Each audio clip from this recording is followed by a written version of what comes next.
En este video vamos a desarrollar el tema de histología del oído.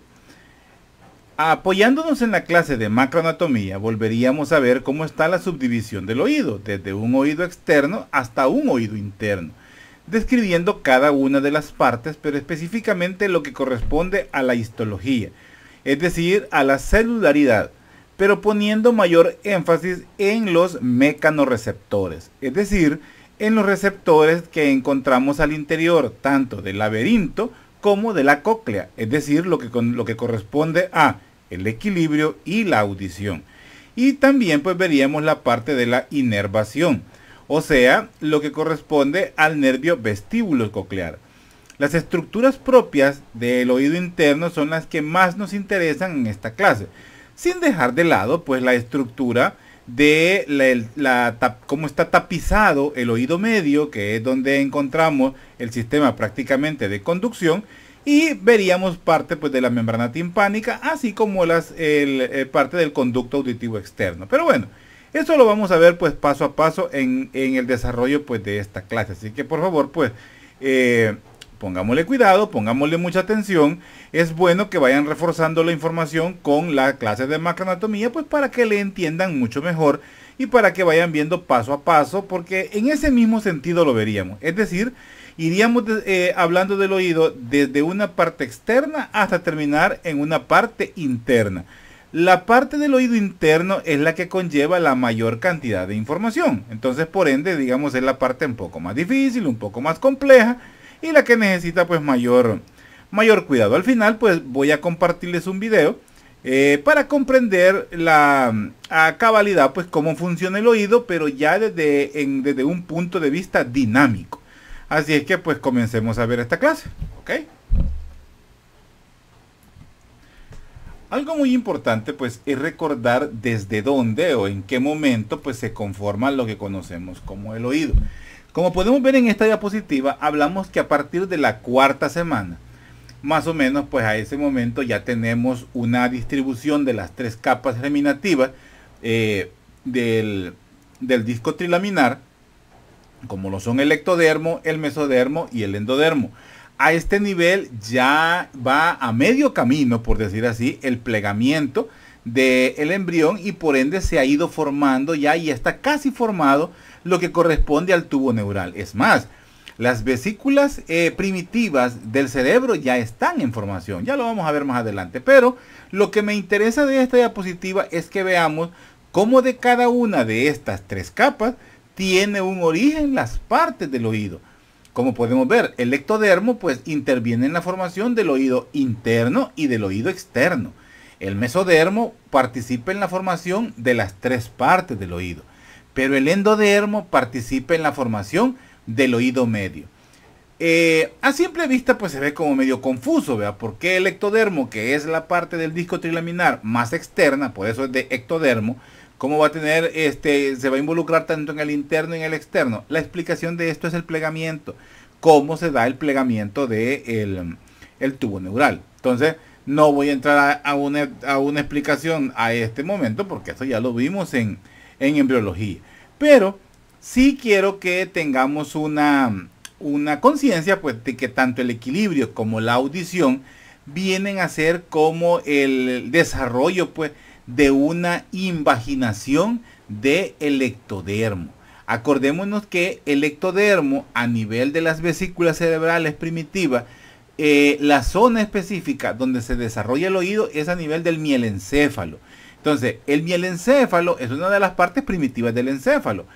Pero lo que se desarrolla primordialmente a principios de la cuarta semana, estamos hablando de aproximadamente 22, 24, 25 días, más o menos.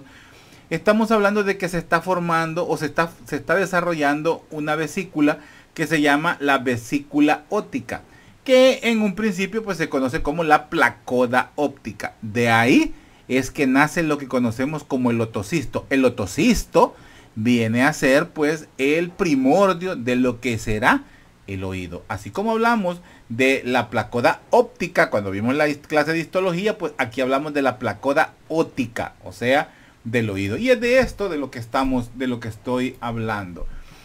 Esta es la zona, perdón, Estas son las vesículas primitivas. A nivel de esta zona es que comienza a desarrollarse ¿cómo se llama? Comienza a desarrollarse pues parte del otocisto, perdón. A medida se va plegando, pues esta placoda óptica comienza a ascender para quedar a un nivel aproximado del trombencéfalo, pero como les decimos, esto está en desarrollo. No me interesa mayor, ¿cómo les puedo decir? No quiero entrar en mayor detalle en esta clase, pero sí quiero que tengamos algo muy claro. Que el primordio del oído se conoce como placoda óptica. Ojo, óptica, perdón, placoda óptica. Aquí como lo vemos ya en un nivel completamente cefálico. En un inicio, cuando todavía el embrión está cerrándose, es que lo vemos a nivel del mielencéfalo, en la parte basal. Mielencéfalo y metencéfalo son los que dan origen al tallo encefálico.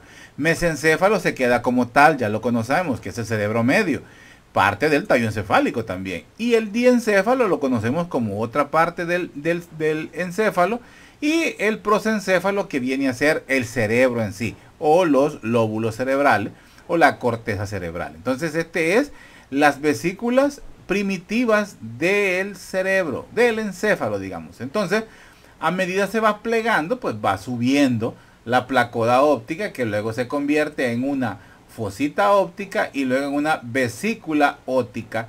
Y por último, pues ya queda como una vesícula óptica al interior y desarrolla el oído interno. Entonces, me interesa pues que entendamos esta parte para tener una idea. Entonces, como vemos, a nivel del mielencéfalo inicia el desarrollo. Por eso el nervio vestíbulo coclear nace a nivel pues de la parte que corresponde al tallo encefálico, pero específicamente a la médula oblonga o médula oblongada, y lo que corresponde al puente. Por eso la emergencia o la salida del nervio vestíbulo coclear, como ustedes lo ven aquí, es esto es la médula oblongada, esto es el puente y este es el mesencéfalo. Por eso su raíz, este nervio vestíbulo coclear u octavo par craneal, lo vamos a ver pues en el surco que existe entre la médula oblonga y el puente. En esta zona vamos a encontrar la emergencia del nervio vestíbulo coclear. Investiguen cómo se llama este surco. Eso sí me va a interesar mucho. Entonces solo esto es para darle un preámbulo a la clase. Sigamos. Entonces vamos a recordar pues cómo tenemos la subdivisión del oído. Tenemos un oído externo, tenemos un oído medio y tenemos un oído interno. El oído externo, pues ya sabemos que en él encontramos el conducto o meato. No, el conducto auditivo externo. El meato es esta entrada nada más. La oreja o el pabellón auricular. Este límite entre el oído externo y el oído medio es lo que se conoce como la membrana timpánica. Pues aquí le dice tímpano, pero eso pues es un nombre bastante genérico. Nosotros decimos membrana timpánica. Luego vamos a ver el oído medio, donde tenemos un receso epitimpánico, y la caja timpánica, que es donde encontramos pues la cadena de osículos o los huesecillos del oído. Y vamos a ver pues cómo el estribo con su base están tocando o está en contacto directo con la ventana oval propia del laberinto óseo. Y en el laberinto óseo, que está incrustado al interior del hueso temporal, específicamente en la zona del oído interno, pues ahí encontramos lo que corresponde a la zona que registra el equilibrio y la zona que registra la audición. La audición es la cóclea y los conductos semicirculares y el vestíbulo es lo que corresponde al equilibrio. Entonces, la comunicación que existe entre el oído medio y la nasofaringe es a través de la trompa de Eustaquio. Este es solo para recordar la clase de macroanatomía. Entonces hablemos del conducto del meato y del conducto auditivo externo. Específicamente pues decimos el oído externo, perdón. Entonces vamos a ver pues que la oreja está constituido por láminas irregulares de cartílago. Es un cartílago de tipo elástico y este va a estar recubierto pues de piel. Es una piel pues bastante delgada y es una piel completamente adherida al cartílago. Recordando pues las partes de la oreja, el hélix, el antehélix, el trago, el antitrago, la concha, el lóbulo, son las partes principales pues de la oreja. Vamos a ver que el conducto auditivo externo pues va a estar revestido también, o sea, todo esto va a estar revestido de una piel muy fina. Y la característica de la presencia de folículos pilosos. Estos folículos pilosos también pues están asociados a glándulas sebáceas. Entonces, estas glándulas sebáceas, la característica es que son glándulas sebáceas pues modificadas. Se llaman glándulas sebáceas y a la vez también con función de producir semen. O sea, semen, se me fue, cera, ¿verdad? De producir cera. Yo sé que están carcajeando. Entonces, es de producir cera. Estas glándulas pues se le conocen como glándulas ceruminosas. El pelito, ¿verdad? O sea, los folículos pilosos y la cera, ¿verdad? O el cerumen, como se le conoce, estos contribuyen a frustrar pues la entrada de objetos hacia los territorios, ¿verdad?, internos del conducto auditivo externo. Entonces, es decir, le provee una protección para bacterias, hongos, insectos, cuerpos extraños, polvo, lo que sea. Entonces, vamos a ver en sí pues que el cerumen, o sea, hay glándulas que se encargan de producir grasa, son las glándulas sebáceas. Hay otras que vienen a ser como una lubricación. Hay otras, las ceruminosas, que se encargan pues de producir la cera. Entonces, en sí lo que conocemos como cerumen, que es lo amarillo, es la secreción amarillenta que tenemos en el oído, está constituida por la secreción de las glándulas sebáceas, la secreción de las glándulas ceruminosas y las células descamadas. Eso es el cerumen. Ojo con eso. Es el cerumen. Realmente lo del oído es un término mal empleado, decir la cera del oído. No se llama cera del oído. La cera es uno de las secreciones que se dan al interior del conducto auditivo externo, específicamente en la entrada, en el conducto, en el meato acústico externo. Lo que se conoce, lo que nosotros vemos como una secreción amarillenta y que está en el oído, que la sacamos con el hisopo, eso se llama cerumen. Ojo con eso. Entonces, ¿cómo se llama? Al final, pues, de este conducto, pues encontramos lo que conocemos como la membrana timpánica. La membrana timpánica en su cara externa, es su cara externa, la que da hacia el conducto auditivo externo, pero la que queda ¿cómo se llama? Al interior del conducto auditivo del oído medio, esa ya no es piel directamente, es un epitelio. Ya lo vamos a ver. Entonces vamos a ver pues que la que tiene contacto con el conducto auditivo externo es una membrana timpánica que se caracteriza por tener una piel fina, de características similares a las del conducto. Es una piel también que tiene por base un tejido epitelial plano estratificado, pero además está conformada de fibrocolágeno y de un tejido epitelial cúbico. Ese tejido epitelial cúbico le da ciertas características que le ayudan con su vibración, con sus funciones tensiles, ¿verdad?, que le permiten hacer el trabajo que a ella le corresponde. Es un tejido epitelial cúbico bajo. En condiciones normales, la membrana timpánica viene a ser semitransparente.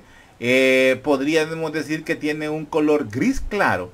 Se observa una concavidad, ¿verdad?, que se dirige hacia la zona del conducto auditivo externo, y esa concavidad es la que nos ayuda a producir una irradiación de la luz cuando ésta se ilumina con el otoscopio, que eso le llamamos que era el triángulo luminoso. Recuérdense de la clase de macroanatomía. Entonces vamos a ver pues que las ondas sonoras, cuando chocan contra la membrana timpánica, pues esta la va a hacer vibrar. Estas vibraciones son las que se transmiten a través de la cadena de osículos y que que prácticamente son las que vinculan el oído externo con el oído interno. El oído externo con la membrana timpánica y el oído interno pues con la ventana oval, donde se apoya pues en la base del estribo. Una perforación de esta membrana timpánica puede, y de hecho va a provocar pues trastornos auditivos que podrían ser transitorios, pero en los casos más graves pues viene a ser un daño pues permanente. Veamos cómo está constituido la membrana timpánica. Este es un corte, esto es una microfotografía y aquí estamos viendo las dos zonas. Esta es la zona del conducto auditivo externo. Esto que vemos acá, esto que vemos en esta zona es parte hueso, parte cartílago. Lo vimos en la clase de macro, que 2/3 eran cartílago, 1/3 era hueso. Entonces veíamos cómo esto es parte del hueso, o sea, hueso temporal. Esto es cartílago propio del oído. Entonces este es el conducto auditivo externo. Esto que vemos acá, esto es la membrana timpánica. Por ende, esto es la caja timpánica y esta zona de aquí es el receso epitimpánico. Entonces, podemos ver, este es el corte que vemos acá. Entonces, vamos a ver que la zona de esta es la que corresponde a la zona que da hacia el conducto auditivo externo. Este es un corte de la misma membrana, de lo que estamos viendo, ya ampliado. Entonces, este es el borde externo, este es el borde interno. Entonces vamos a ver que el borde externo, es decir, lo que tiene en la zona del conducto auditivo externo, además de piel, tiene un epitelio plano estratificado. Epitelio plano estratificado. El centro de la membrana timpánica es tejido conjuntivo de fibrocolágeno. Es fibrocolágeno, tejido conjuntivo de fibrocolágeno.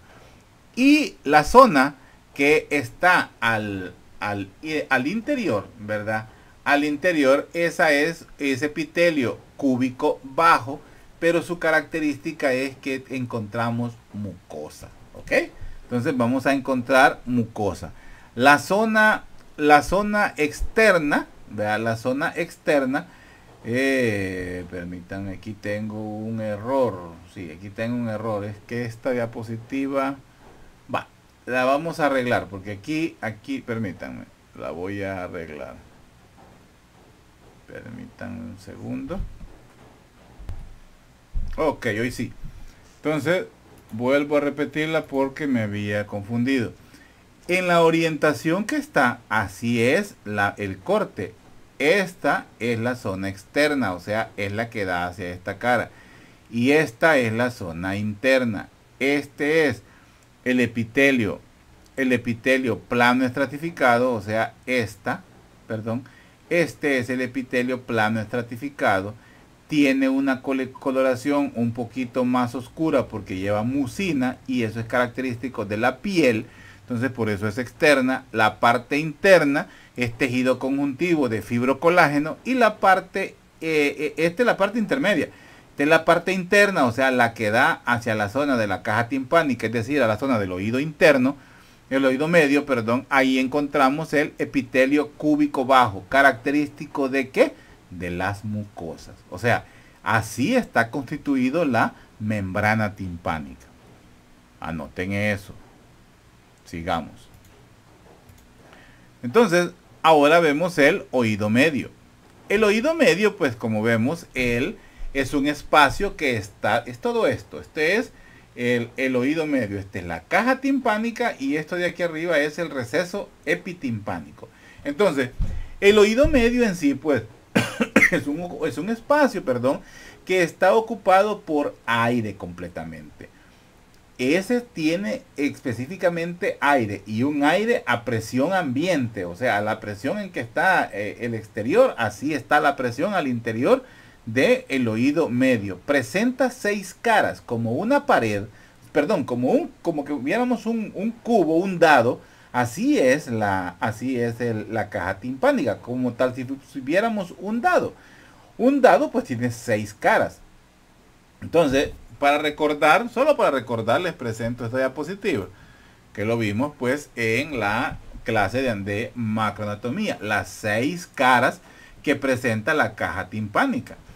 Por arriba es que encontramos los huesecillos, porque la caja timpánica la estamos viendo en esta zona específicamente. Es esta zona de la que estamos hablando. Esta zona de acá es donde estamos viendo la caja timpánica. Entonces vemos las 6 caras que presenta una pared superior, que es la pared tegmentaria, una pared inferior, que es la pared yugular, una pared anterior, que se conoce como la pared carotidia, una pared posterior, que es la comunicación con el mastoide, o sea, la pared mastoidea, una pared lateral, que es esta ventana, digamos. Aquí tendríamos que tener a la membrana timpánica, entonces es la cara, es la pared membranosa, que es la lateral, y la pared interna, o la pared medial, digamos, es la pared laberíntica, o sea, la que ya tiene contacto con el laberinto. Por eso aquí vemos la ventana oval y aquí vemos la ventana redonda. Esto que vemos acá, que se conoce como el promontorio, es parte del vestíbulo del laberinto óseo, que está, digamos, por detrás. Entonces, para poder ver la caja timpánica, hemos retirado la membrana timpánica. Por eso esta pared ausente, digamos, la que no vemos, es la pared pues membranosa, donde está la membrana timpánica. Esto solo es para recordar, es una diapositiva tomada de anatomía, de macroanatomía. Por eso le llamamos pues que es una caja, por eso se le llama la caja timpánica. Entonces vamos a ver que en esta zona pues es donde se da la transformación de una energía. Vea, es una energía que proviene de ondas que hacen vibrar la membrana timpánica y la convierte en una energía mecánica. Esta energía mecánica se transfiere hacia el laberinto óseo y vuelve a convertirse en ondas, pero ya no son ondas vibratorias, sino que son ondulaciones que se generan al interior tanto de la perilinfa como de la endolinfa. Y estas activan a los mecanorreceptores que lo transforman en energía eléctrica. Así es como viaja a través del nervio vestíbulo coclear, o sea, nervio coclear en la audición, nervio vestibular en el equilibrio. Entonces, hablábamos pues que se comunica o tiene una comunicación directa con las celdillas mastoideas, ¿vea? Y hacia adelante pues tiene una comunicación pues con la nasofaringe a través pues de la trompa pues de Eustaquio.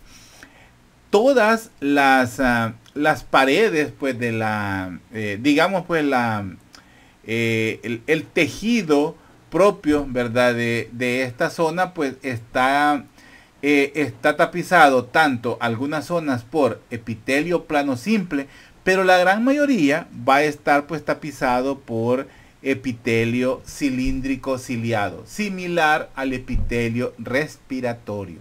Vamos a encontrar también que hay algunas zonas donde encontramos pseudoestratificaciones, como vemos, como el tracto respiratorio, y en él pues vamos a encontrar las células caliciformes y tejido linfoide. Así aparece en la literatura. O sea, se siente un poco tedioso, por eso yo mejor les aclaro que el tejido donde está tapizada pues la membrana timpánica, como está tapizada la membrana timpánica, perdón, el oído medio, o por decir así, la caja timpánica, es una parte que es la parte donde encontramos los osículos, es un tejido epitelio plano simple. El resto y la gran mayoría está conformado por epitelio cilíndrico ciliado pseudoestratificado con células caliciformes, y además encontramos tejido linfoide, característico del tejido respiratorio, que presenta toda esta celularidad y la presencia pues de tejido linfoide. Entonces vamos a encontrar pues que en esta caja timpánica pues encontramos los osículos, los músculos estriados, ¿verdad? El tensor de la membrana, y vamos a encontrar el músculo estapedio. Son músculos propios que encontramos, pues, músculo del estribo, perdón, y el músculo del estapedio son músculos que encontramos encontramos al interior. El músculo tensor del tímpano y el músculo del estapedio, me estaba confundiendo. Tensor del tímpano y músculo del estapedio. Entonces, algo muy importante con respecto a la trompa de Eustaquio, que es la comunicación entre el oído medio y la nasofaringe, entonces es que las infecciones fácilmente pueden pasar desde la nasofaringe hacia el oído medio. Puede darse una comunicación. En la entrada de la trompa de Eustaquio, es decir, en la comunicación, en la desembocadura de la trompa de Eustaquio y en la nasofaringe, vamos a encontrar un tejido linfoide muy característico, que es la amígdala tubárica, así se llama. En esa zona vamos a describir más adelante cómo hay una parte que se llama el anillo de Waldeyer. El anillo de Waldeyer viene a ser como una zona que está circunscrita tiene una valla, por decir así, que corresponde a tejido linfoide. Ahí encontramos las amígdalas palatinas, vamos a encontrar las amígdalas tubáricas, las amígdalas linguales, que son parte de ese anillo de Waldeyer. Pero aquí quiero que conozcamos que tenemos la amígdalas tubárica. Entonces, una enfermedad que provenga de, ¿cómo se llama? De la nasofaringe, pueden llegar a dar problemas, en el oído medio. Ahora, lesiones en el conducto auditivo externo que afecten a la membrana timpánica pueden también dar una lesión hacia los osículos, porque la membrana timpánica puede perder la capacidad de vibrar, y eso pues puede dar un problema de hipoacusia. Hipoacusia, investiguenlo, espero que tengan su libro de Mosby o el libro de Dorland que les decía. Una hipoacusia es disminución en la percepción de los sonidos, y ese es un tipo de sordera de conducción. Los músculos propios que encontramos en el oído medio, pues los que son de tipo estriado, ojo, no es músculo liso, es músculo estriado. Estos músculos pues tienen la característica de limitar o modular las vibraciones de la membrana timpánica. Es decir, que van a limitar el movimiento que se da entre las articulaciones de los osículos. Eso se logra gracias a los ligamentos que se llaman ligamentos estabilizadores, son los ligamentos propios de los osículos, pero también a una función especial de los músculos del oído medio, el tensor del tímpano y el músculo del estapedio, o músculo del estribo también se le conoce, que tienen un reflejo protector. Ese reflejo protector se conoce como reflejo de atenuación. Reflejo de atenuación, así se le conoce, como reflejo de atenuación.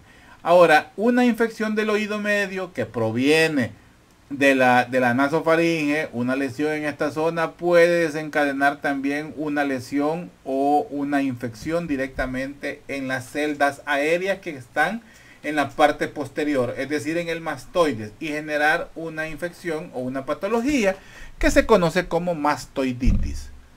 Sigamos. Bueno, esto ya la vimos. Esta diapositiva realmente solo es para que recordaran la caja timpánica.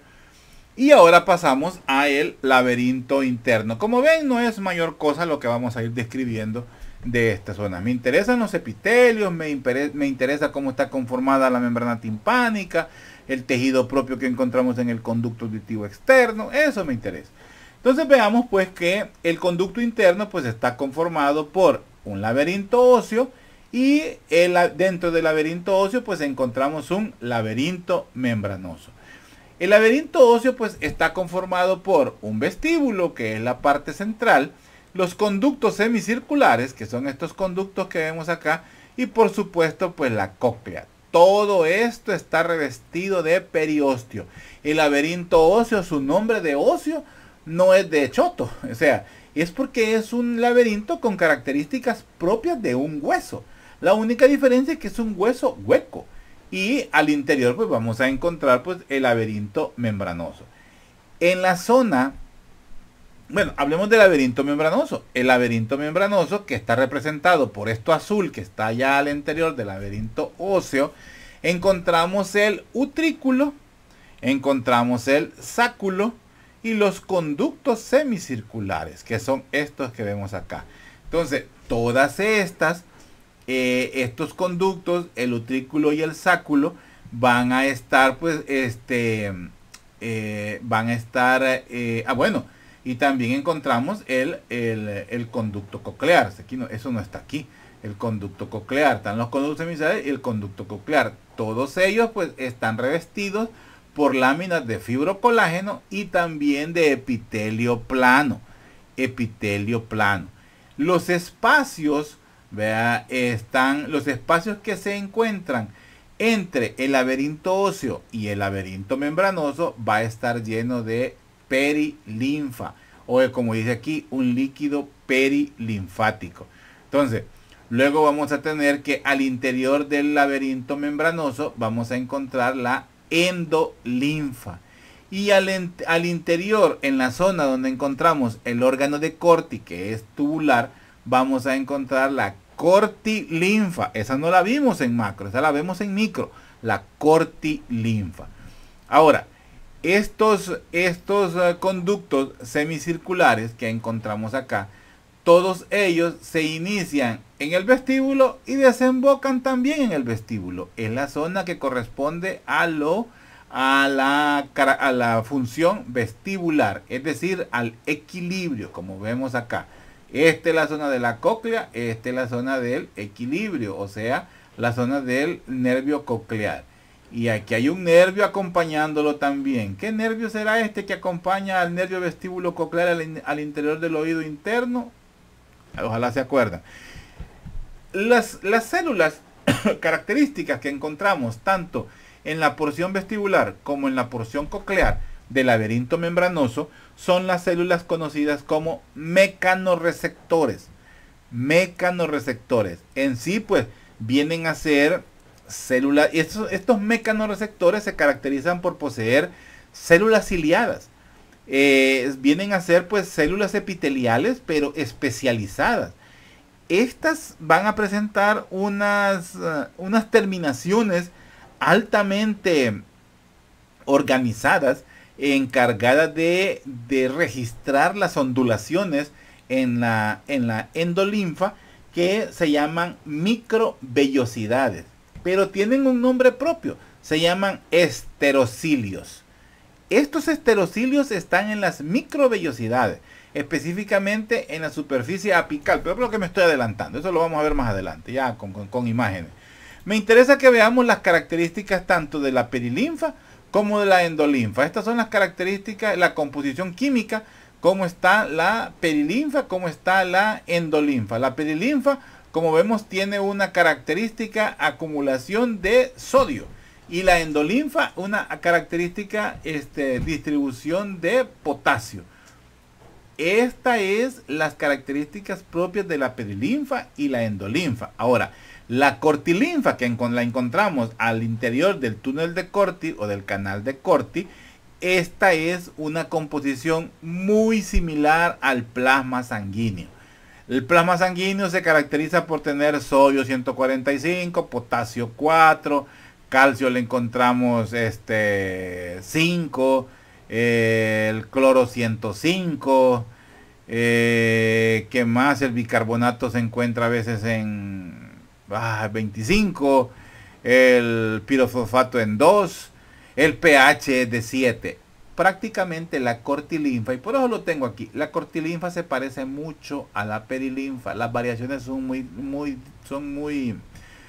pocas. Entonces, la pregunta de examen podría ser: ¿la cortilinfa, según su composición química, es más semejante a la endolinfa o más semejante a la perilinfa? Y ustedes ya van a saber qué responderme. Se parece más a la perilinfa. Sigamos. Cuando describimos al laberinto óseo, vamos a tener en cuenta sus partes, sus componentes, como son el vestíbulo, los conductos semicirculares y la cóclea. Estos son los componentes del laberinto óseo: el vestíbulo, los conductos semicirculares, el anterior, el posterior, el lateral, por supuesto la membrana oval, que es donde descansa la base del estribo, la ventana redonda, ¿verdad? Y la zona del vestíbulo, donde se ubican pues tanto el utrículo como el sáculo. Pero eso ya lo vamos a ver más adelante, porque estos ya son componentes propios del laberinto membranoso. Así se ve un laberinto óseo al natural, en esta forma. Acordémonos que eso de óseo es porque viene pues de hueso. Ahora, cuando hablamos del vestíbulo, es el espacio central, donde se contiene pues el utrículo y el sáculo. Luego los conductos semicirculares, que los vemos acá, pues también son conductos o son espacios tubulares que están todos ellos pues incrustados en el hueso temporal, ya lo sabemos. Y estos pues tienen una disposición de forma perpendicular uno con respecto al otro. O sea, perpendicular están, como por decir así, de forma paralela. O sea, no es una vuelta, es una vuelta uniforme la que tienen estos conductos. Ahora, en el extremo de cada uno de estos conductos es donde terminan, porque este es su inicio, la parte posterior, estos que vemos atrás, en su origen, ¿verdad? En su terminación, por decir así, o cuando se incrustan ya dentro de la parte del vestíbulo, ellos pues lo hacen en una situación que se expande y se conoce como la ampolla. Y estos desembocan pues en los diferentes, y tienen diferentes orificios, por decir así. En realidad son 5 orificios los que encontramos que tienen contacto directo con los conductos semicirculares. 2 son anteriores, 2 son posteriores y 3 son anteriores. Luego, cuando hablamos de la cóclea, vamos a ver que es en sí como una hélice.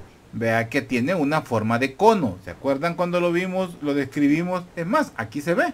Aquí tiene una punta y va girando pues hacia abajo, una base. Aquí lo vemos plano porque estamos viendo una imagen bidimensional. Pero en una imagen tridimensional veríamos que esto tiene una elevación. Entonces es un forma de cono. Y se comunica pues con el vestíbulo, la cóclea. Todo esto pues gira alrededor de una estructura que se llama modíolo. Es lo que está al centro de la cóclea. En el modíolo o al interior del modíolo es donde encontramos el ganglio sensitivo, que tiene que ver con la audición, que es el ganglio sensitivo o ganglio espiral de Corti. Así se llama, el ganglio espiral de Corti. En la base del laberinto óseo, digamos, en la parte más anterior del laberinto óseo, es donde encontramos pues la ventana redonda, donde encontramos pues que hay una membrana, perdón, en la base, que es aquí, vamos a encontrar la ventana redonda, que no es una abertura así abierta, libre, como vemos esta. Tiene una membrana. En ella vamos a encontrar pues la membrana timpánica secundaria o membrana timpánica accesoria. Es decir, que en el oído, en el oído, hablando en general, encontramos 2 membranas timpánicas. La membrana timpánica principal, que es la que está entre el oído externo y el oído medio, y la membrana timpánica secundaria, que está en la ventana redonda del laberinto óseo. ¿Ok? Sigamos. Hablemos entonces del laberinto membranoso, lo que está al interior pues del laberinto óseo. En él vamos a encontrar que sus partes son el utrículo, que tiene relación directa con los conductos semicirculares, el sáculo, que está prácticamente a la entrada del laberinto, del vestíbulo, perdón, del laberinto óseo, es el sáculo, que es parte del laberinto membranoso, y los conductos cocleares, estos que vemos acá al interior de los mismos conductos no, conductos semicirculares que están pues al interior de los conductos semicirculares del laberinto óseo. Y por supuesto pues el conducto coclear que encontramos en esto. Además vamos a ver que hay una estructura que se encarga de drenar la producción de líquido de la linfa propia del oído, que es el conducto endolinfática, que se encarga pues de drenar o de liberar pues toda la perilinfa que ya no es necesaria al interior pues del laberinto membranoso. Entonces él pues ya como lo decía contiene en su interior pues la linfa que se conoce como la endolinfa. Y el laberinto membranoso está suspendido al interior del laberinto óseo gracias a la perilinfa. Ahora, vamos a ver pues que en el laberinto membranoso es donde encontramos las regiones sensoriales. Esas son parte del laberinto membranoso. Vamos a ver que una de ellas son las crestas ampulares. Las crestas ampulares son las que encontramos en las ámpulas de los conductos semicirculares. Vamos a ver que otra de ellas es la mácula del sáculo y la otra es la máculo del utrículo. Estas son las zonas sensibles que se encuentran en el laberinto membranoso.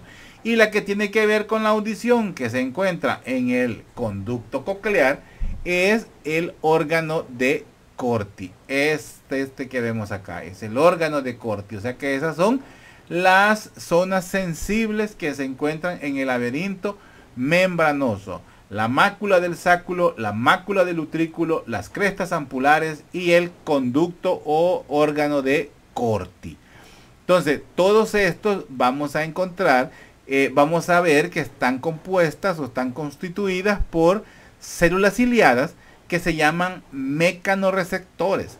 Y estos pues son células epiteliales pues que encontramos en los laberintos, tanto en la zona vestibular como en la zona coclear. En la zona coclear y en la zona vestibular. Entonces, para que tengamos pues una idea de cómo está constituido.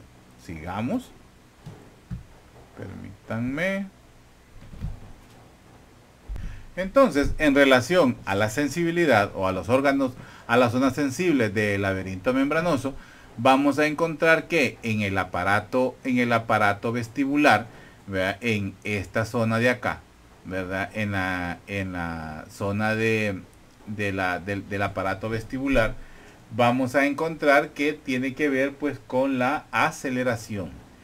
En la zona de las máculas, tanto de la mácula del utrículo como la mácula del sáculo, encontramos lo correspondiente a la gravedad y a la posición estática. Mácula del utrículo, mácula del sáculo, gravedad y posición estática. Aparato vestibular, que tiene que ver, lo había señalado aquí, tiene que ver con las crestas ampulares, eso es aceleración. Y la vibración sonora, o sea la audición, es propia del órgano de Corti.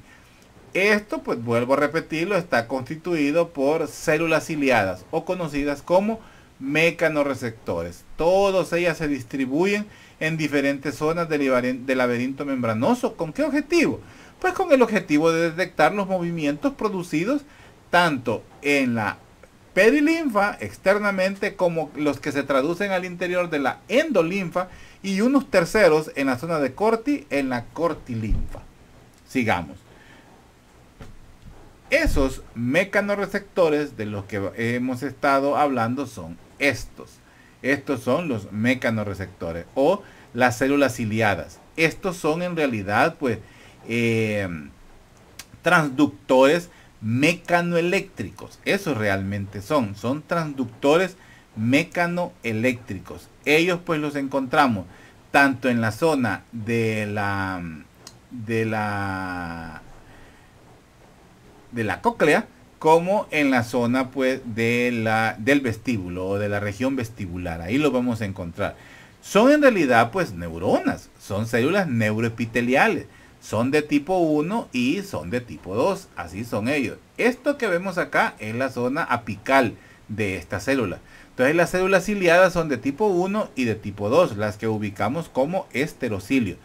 Ambas poseen la característica en su zona apical que se llama sinocilio. O sea, todos estos son los esterocilios. Todos estos son en sí cilios, pero hay uno único que es el que da prácticamente la sensibilidad principal, que es el sinocilio, como lo vemos acá. El sinocilio se separa realmente de la zona de los esterocilios. Entonces ellos, como podemos ver, están distribuidos en hileras, y estos pues estos están realmente tocando una superficie gelatinosa. Ellos tienen un contacto sobre una superficie gelatinosa, como lo vemos acá. Esta es la distribución de las células ciliadas. Esto que vemos acá son los esterocilios, y el único, el más largo, que es el esterocilio, el sinocilio, perdón. Estos están pues dentro de una secreción o de una sustancia pues gelatinosa. Ese es el contacto y eso es lo que ellos van a registrar. Sigamos acá para que lo vayamos entendiendo. Entonces vamos a ver pues que estos están sumergidos en una masa gelatinosa que pertenecen pues a una membrana. Esa membrana, como es del oído, se llama la membrana otolítica. Esa membrana otolítica va a tener unas estructuras que se llaman otolitos, o también se conocen como estatoconias. Estas vienen a ser como cristales, que son estos que vemos acá, son cristales de carbonato de calcio. O sea, estos otolitos o estatoconias sirven para determinar o para traducir las aceleraciones o la dirección de la gravedad.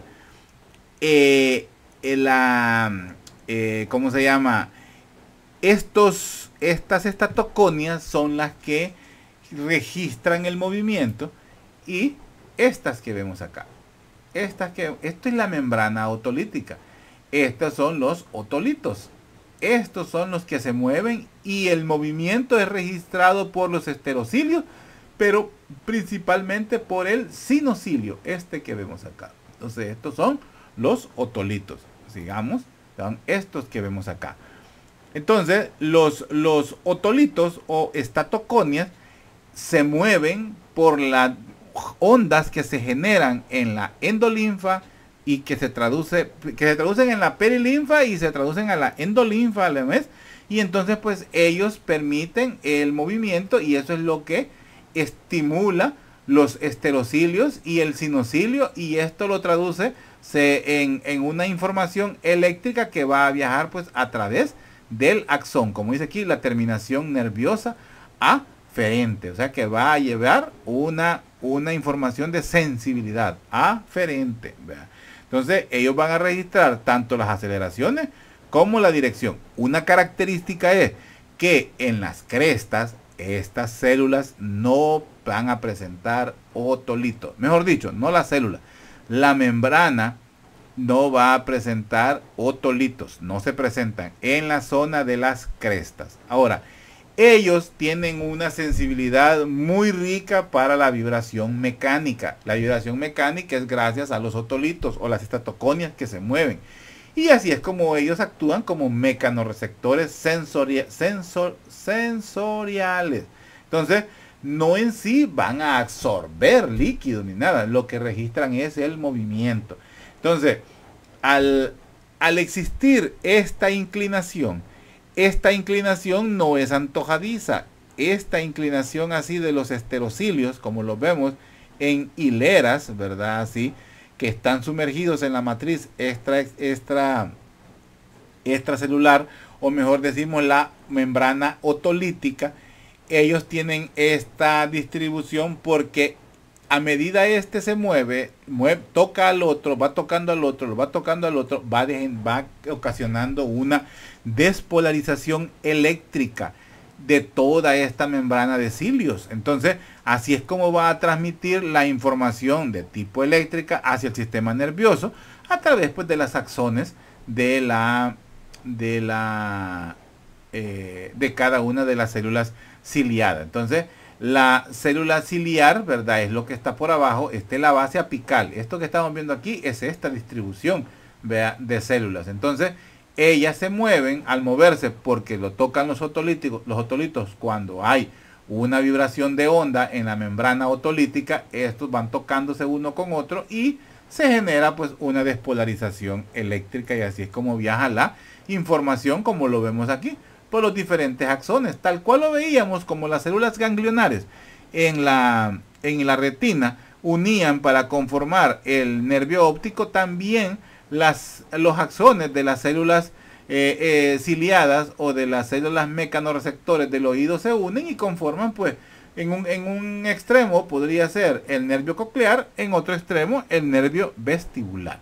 Entonces así es la distribución, la membrana otolítica donde están suspendidos los otolitos, y estos otolitos se mueven por la onda que se registra en la endolinfa, y estando en una zona de, por ejemplo aquí es un corte que vemos en la zona de la mácula del sáculo. Entonces podemos ver pues cómo se da el movimiento de la endolinfa por la onda generada, y esta genera un movimiento en la membrana otolítica que se transmite a los otolitos y las estatoconias, y estas las registran pues los sinocilios junto con los esterocilios de las células ciliadas tipo 1 y tipo 2.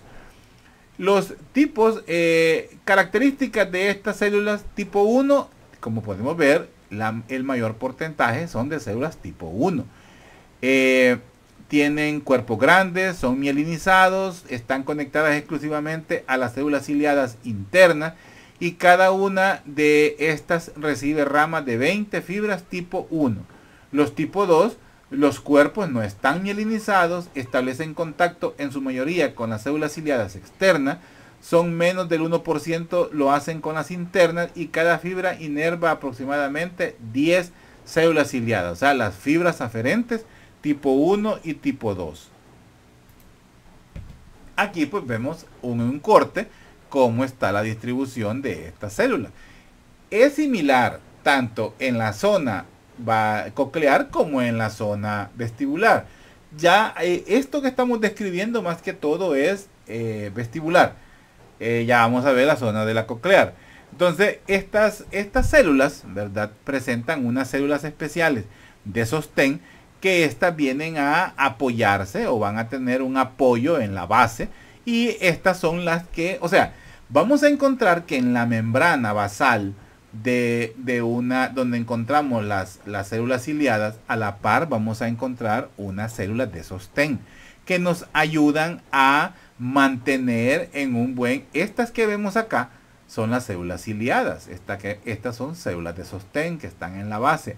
Ellas son las encargadas de producir la endolinfa. Ojo, tienen dos funciones: darle sostén a las células ciliadas, pero también producen endolinfa, característica de las células de sostén. Ojo con ese dato.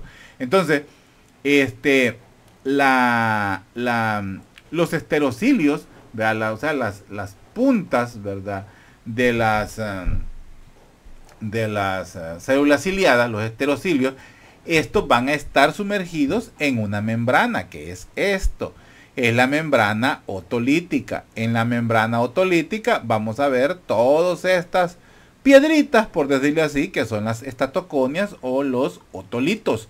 Entonces estos son los que se mueven, o sea, la membrana otolítica se mueve y hace pues que estimule los esterocilios y los sinocilios de las células ciliadas. Entonces, recordando que la mácula, ¿verdad?, las máculas pueden detectar tanto la gravedad, ¿verdad?, como la dirección del desplazamiento de la membrana otolítica, y por supuesto lo que detectan es el movimiento pues de las otoconias, ¿verdad? Entonces, es decir, en la mácula del utrículo podemos determinar, y esto sí me interesa que lo entendamos, en la mácula del utrículo vamos a poder determinar los movimientos hacia adelante o hacia atrás de la cabeza. En la mácula del sáculo vamos a detectar el movimiento lateral de la cabeza, o sea, cuando se mueve de derecha a izquierda, ese movimiento o ese estímulo es registrado por la mácula del sáculo. El movimiento hacia adelante y hacia atrás es registrado por la mácula del utrículo. Todo ese fenómeno se da gracias a esta estructura. La membrana basal, que se caracteriza por tener células de sostén que le dan sostenimiento a las células ciliadas tipo 1, tipo 2 y producen la membrana, producen la endolinfa. Y las otras células, las células ciliadas, que contienen los esterocilios y el sinocilio, que son las que registran el movimiento producido o traducido desde la endolinfa hacia la membrana otolítica. Y lo que mueve la membrana otolítica son los estatoconias o los otolitos. Ese movimiento es registrado por los sinocilios y el esterocilio en específico. Así se ven los esterocilios y el sinocilio juntos. Esta es una microfotografía, así se ve. Entonces, lo que tiene contacto esta estructura, que siempre va a ser uno más grande, que es el sinocilio, lo que tocan en sí, pues, es a las estatoconias o los otolitos. Estos extremos están sumergidos dentro de la membrana otolítica. Para tener una comprensión mejor de lo que estamos hablando, veamos esta diapositiva. Permítanme. ¿Qué es esto? Esto que vemos acá son las vellosidades, ¿verdad? Esto que vemos acá, las vellosidades, esto es la matriz extracelular gelatinosa o la matriz otolítica, la membrana otolítica, que es esto. Entonces vamos a ver pues cómo la endolinfa genera movimiento y ese movimiento se traduce en los otolitos, que eso no lo vemos acá. Vemos a los esterocilios, son estos, pero el más largo siempre es el sinocilio, es este que vemos acá. Entonces vamos a ver pues que en las células de sostén están dándole, como podemos ver aquí, sostenimiento a las células ciliadas tipo 1 y células ciliadas tipo 2. El movimiento generado en esta zona despolariza, o como vemos acá, la inclinación que genera sobre los esterocilios y específicamente en el sinocilio. Esa despolarización genera un impulso eléctrico registrado en la célula ciliada tipo 1, tipo 2 y viaja pues a través del axón, como lo vemos acá, a través del axón a llegar pues al ganglio donde se genera pues la información. Entonces vemos pues cómo las células ciliadas pues están en contacto directo con la membrana basal, pero las que las anclan y les dan un sostenimiento pues son las células de sostén. El tipo de comunicación que se da entre la célula ciliada y el axón es un tipo de sinapsis, así se llama, es una sinapsis y está descrito como una sinapsis en cinta. No es parte de anatomía, de microanatomía eso, porque esto va a ser parte de neuroanatomía, como ustedes vean neuroanatomía, pero sí me interesa que sepan que es un tipo de sinapsis química. Así es el tipo de sinapsis, es un tipo de sinapsis química. Entonces, vamos a ver pues que la forma en que se registra el movimiento es por el desplazamiento que se da de la matriz o de la membrana otolítica junto con la endolinfa, que hacen movilizar los otolitos y son los que mueven a los sinocilios y al esterocilio en sí. ¿Ok? Sigamos. Estas son fotomicrografías, se llaman fotomicrografías, donde vemos pues los esterocilios y por supuesto el esterocilio, como lo vemos acá, con esta letra K. Estos son los esterocilios y este es el sinocilio. Este es un corte de mácula del utrículo, perdón, es una mácula del utrículo. El sinocilio va a poseer un diámetro mucho mayor que a los de los esterocilios, como lo vemos acá. Estos son esterocilios y este es un sinocilio, un esterocilio, perdón. Este es, ya me equivoqué. Este es el sinocilio, estos son los esterocilios. Entonces el diámetro del sinocilio es mucho mayor.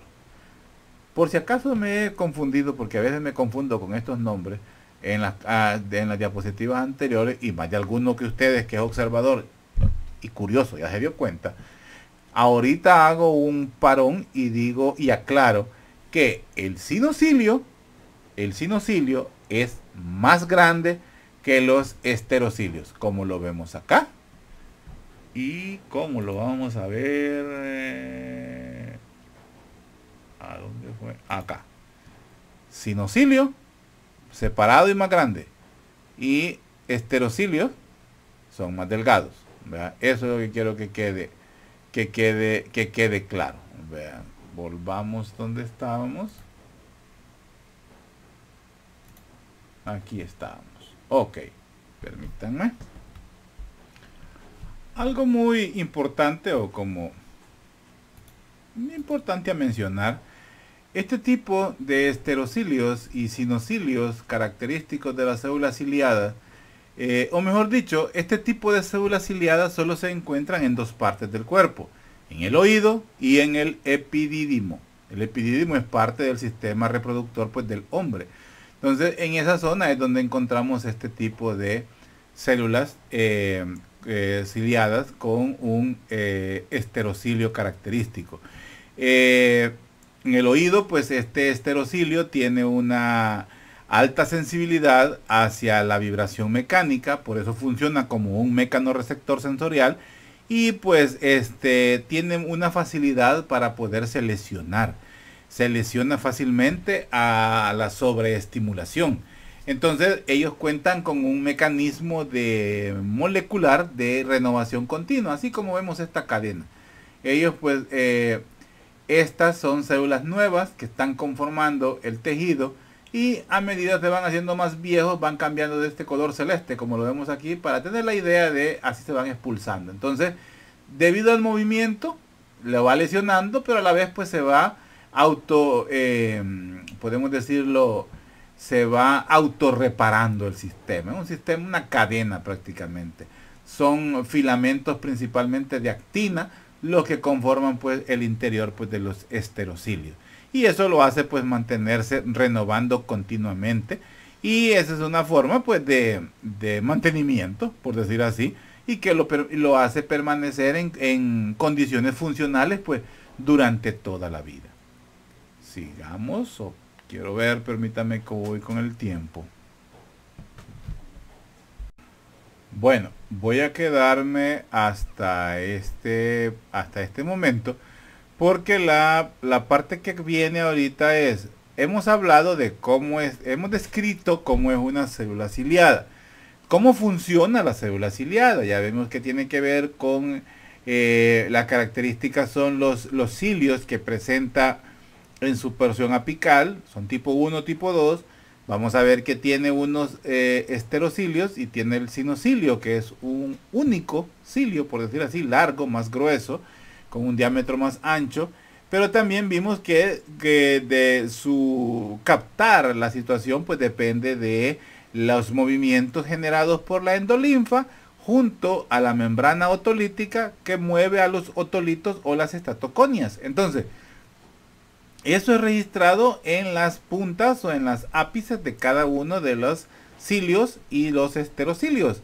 Debido a una despolarización eléctrica, al irse juntando, al irse tocando cada una de estas puntas, es que se genera el impulso eléctrico registrado en la célula ciliada tipo 1, tipo 2, que gracias a una sinapsis química de tipo en cinta, que lo hace con el axón, pues entonces así es como se manda la información a través del ganglio del nervio vestibular, en la zona de las máculas del sáculo, o en la zona de las crestas ampulares, o en la zona de la cóclea. En síntesis, así funcionan en ambas zonas. Nada más que unas se encargan del movimiento, que ya veíamos cómo tiene que ver tanto movimiento anterior como posterior y movimiento lateral. Y pues eso es en general. Ahora lo veríamos cómo funciona en la mácula, en las crestas, y cómo funciona en el órgano de Corti. De eso es lo que nos falta hablar. Entonces me voy a quedar hasta aquí en esta clase para no hacerla tan larga. Ya tengo 1 hora con 5 minutos casi de llevar de clase. Entonces Ya nos faltan como 11 diapositivas, ya es poco lo que falta, así que lo vamos a dejar hasta acá para no hacerlas tan pesadas. Entonces quedamos así, jóvenes, estudien para preparar este parcial de microanatomía. El parcial de macro pues ya está listo. El día lunes 12 de septiembre estaríamos realizando este parcial, el parcial teórico, perdón. El próximo, bueno, el lunes estoy impartiéndoles la clase bueno, haríamos el corto de pared torácica y empezaríamos a ver la cavidad del tórax. Espero pues terminar esa clase y bueno, nos quedamos así con estas clases de micro. Voy a tratar de que estas clases comenzarlas a subir en esta semana que viene, ya a mediados de semana, porque no quiero que sientan tanta presión. Más que todo pues es más, voy a ver qué mecanismo o qué hacemos para el día sábado próximo. Sábado sería 10 de septiembre. Quiero ver. Sí, 10 de septiembre. Como actividad para estudiar o sea, que sirva para el parcial teórico del lunes. No les voy a hacer evaluación, no les voy a hacer una evaluación teórica. Quiero decir una evaluación de esta clase, por ejemplo. No quiero someterlos a tanta presión. Sé que para esta semana están muy presionados con sus actividades propias, así que no quiero presionarlos. Entonces, vamos a ver de qué forma, pero la voy a ir subiendo poco a poco porque este parcial este parcial teórico de micro va hasta la fecha 12, sería 16. Entonces pues no quiero presionarlo. Así es que estudien por favor, prepárense bien y éxito, de veras éxito. Quiero buenas notas en el examen del próximo lunes, ¿verdad? Así que quedamos así, jóvenes, estudian bastante, se les aprecia. Y bueno, seguimos en la lucha. Ok.